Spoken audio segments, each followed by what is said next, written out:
देखो arithmetic progression AP, A for arithmetic, P for progression. AP is 1 2 3 4 5 infinite. First term, second term, third, इस प्रकार से ही रहेगा. इसका स्टैंडर्ड फॉर्म होगा इसका AP का स्टैंडर्ड फॉर्म होगा A comma A plus D comma A plus 2D comma A plus 3D comma A plus 4D comma A plus 5D comma infinite. A is equal 1 and second term, first term A is 1 and second term A plus D is 2. A plus D is equal to 2. Therefore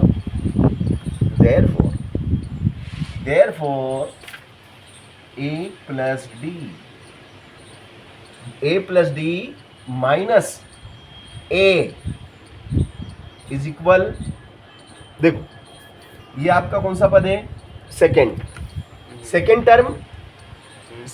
term minus first term, second term minus first term. A plus D का value कितना है? A plus D का value बोलो 2. फिर ये क्या है? Minus A का वैल्यू 1.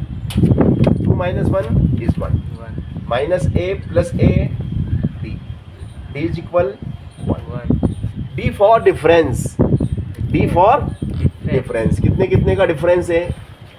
1 का डिफरेंस है ना, इनमें 1 का डिफरेंस है. ठीक है ना. तो भैया पहला पद कितना है? A. Second term is 2. Third term कितना है? बोलो A plus 2D. Third term, इसको क्या बोलेंगे? थर्ड टर्म कितना? देखिए बोलो थर्ड. हाँ थर्ड ये बोलो 3. A plus 2D is 3. Third term A plus 2.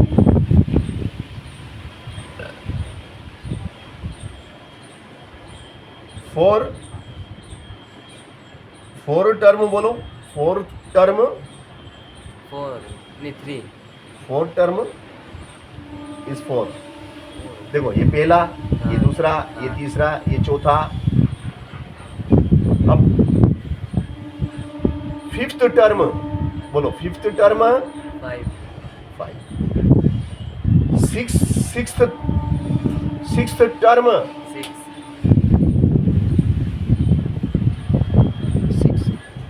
तो देखो बोल अपन ने ये कौन सा टर्म है? 6. ये कौन सा टर्म है? 6. ये छठा पद है. देखो ये पहला पद, फिर ये दूसरा पद, ये तीसरा पद, ये चौथा, ये पांचवा, ये छठवा. बोलने में क्या रहा? छठवा.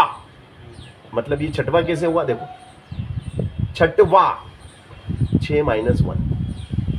समझ गए ना. 6 में से 1 कम 5. 6 में से 1 कम 5. छठवा. सातवा कैसे बोलेंगे? सातवा. समझ रहे हो ना? सातवा. तो एनवा. समझे कि नहीं? एनवा बोलेंगे तो एन में से 1 कम. एनवा, एन में से 1 कम. ये सातवा तो 7 में से 1 कम. छठवा तो छठवे में से 1 कम. समझ रहे हो ना? तो एनवा, एनवे में से 1 कम. समझ गए नहीं? ओके. तो मैं इसलिए बता रहा था ये कि एनवा पद डायरेक्ट में सूत्र लिख देता आपको. मैं डायरेक्ट लिख देता कि nth term is equal to A plus n minus 1. इसको कुछ इस प्रकार से लिखते हैं. Tn is equal to A plus n minus 1. हाँ ये फार्मूला कुछ इस प्रकार से लिखते हैं इसको. an बराबर A प्लस n माइनस 1. कुछ इस प्रकार से भी लिखते हैं. चाहे तो ऐसे लिखो, चाहे तो ऐसे, एन वा पद, nth term, T for term, मगर मैं ऐसे लिखता हूँ। मेरे को ऐसी मेरे गुरुजी ने आदत डाली, मेरे गुरुजी ने मुझे ऐसा बताया, जब से मैं ऐसे लिखता हूँ। आपकी किताब में ऐसा लिखा हुआ है, आपकी किताब में ऐसा लिखा हुआ है ना। अलग अलग राइटर अलग अलग तरीके से लिखते हैं। तो देखिएगा, अब आ जाते हैं हम आपके लिए,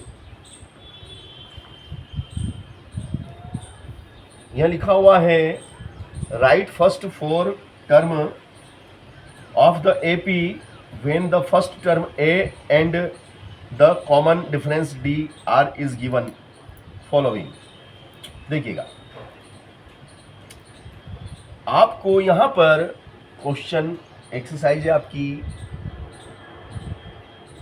एक्सरसाइज आपको दे रखी है 5.1।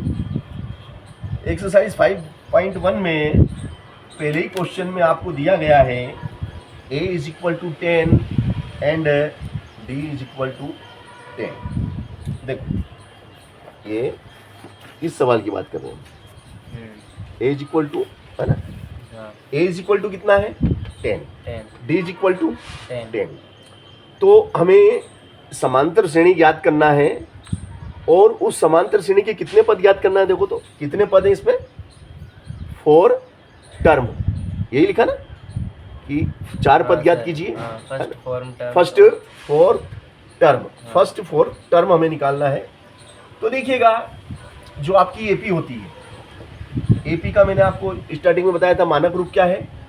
एपी का जो स्टैंडर्ड फॉर्म है, जो मानक रूप है, जो जनरल फॉर्म है, जो व्यापक रूप है, वो है आपका A first term, A plus D second term, A plus 2d is third term, A plus 3d is fourth term. All right, A P is equal to, A बोले तो कितना 10, ए बोले तो कितना 10, डी बोले तो कितना इतना, ए बोले तो इतना, और डी बोले तो इतना, ए बोले तो इतना, और डी बोले तो इतना।